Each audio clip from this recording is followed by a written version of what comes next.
It started like so many relationships do.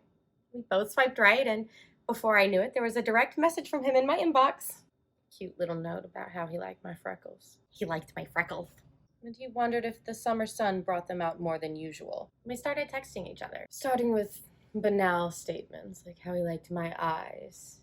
How he liked my eyes. Casually moving into more personal territory. It got to the point where we were texting first thing in the morning and the last thing at night. Last thing at night. He was shy.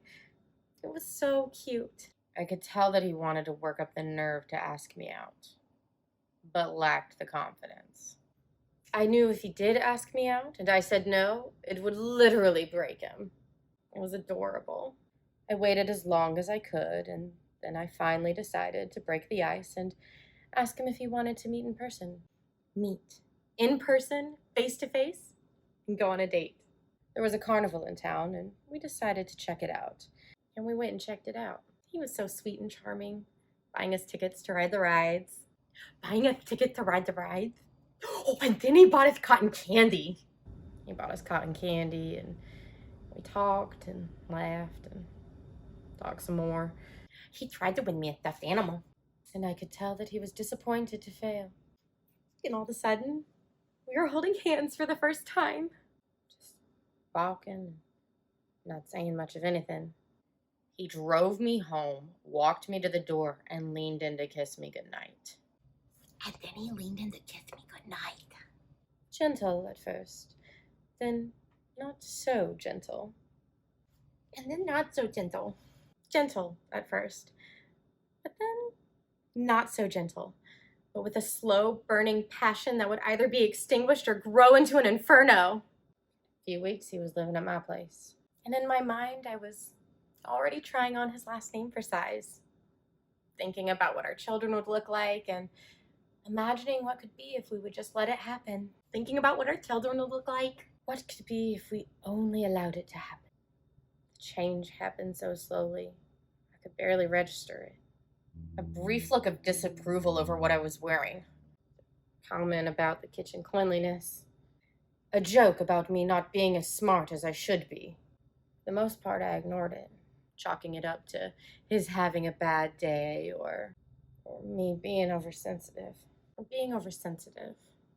And I could feel a shift in the relationship. And I could feel a shift in our relationship. I confronted him once. He said my dress was slutty, and I let him know it hurt my feelings. He said it hurt him to have his girlfriend looked at by so many guys, and he made me feel like I needed to apologize for it. Like I owed him an apology? I owed him an apology. He ended up throwing the dress away. But the criticism didn't stop. He told me I was too sensitive, that I imagined things. He loved me, and I loved him, and I believed him. I'd been lonely before I met him, and I liked having him around. And I was better off with him than being alone. And then one day, he hit me. He said he didn't mean it.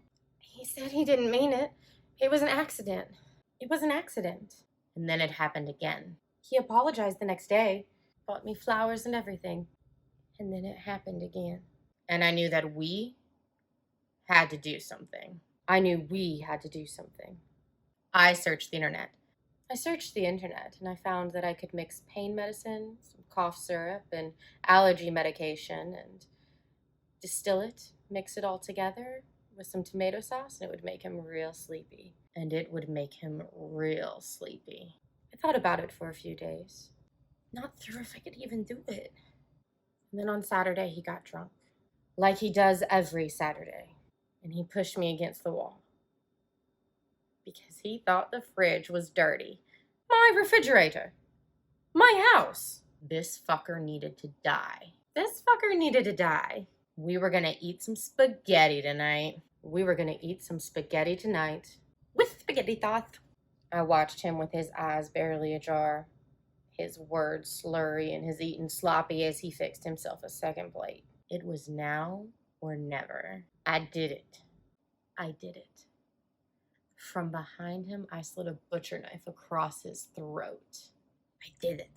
From behind him, I slid a butcher knife across his throat. Coming to his front, I could see him grasping at his neck, making gurgling noises of surprise and pulling his hands back. Making gurgling noises of surprise and pulling his hands back to see them covered in his own blood.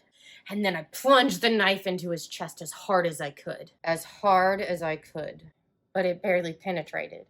I guess I hit one of his rib bones or something. The second strike went in like butter. Just like it did the next 3 or 4 times. He was probably dead by then. But he was still looking at me with those stupid, mean, ugly eyes. His stupid, mean, ugly eyes. So I stabbed him a dozen more times just to make sure. I killed him. He killed him. We killed him. He deserved it. Just like the guy before him, and the guy before that, and the guy before that, and the guy before that, and the guy before that.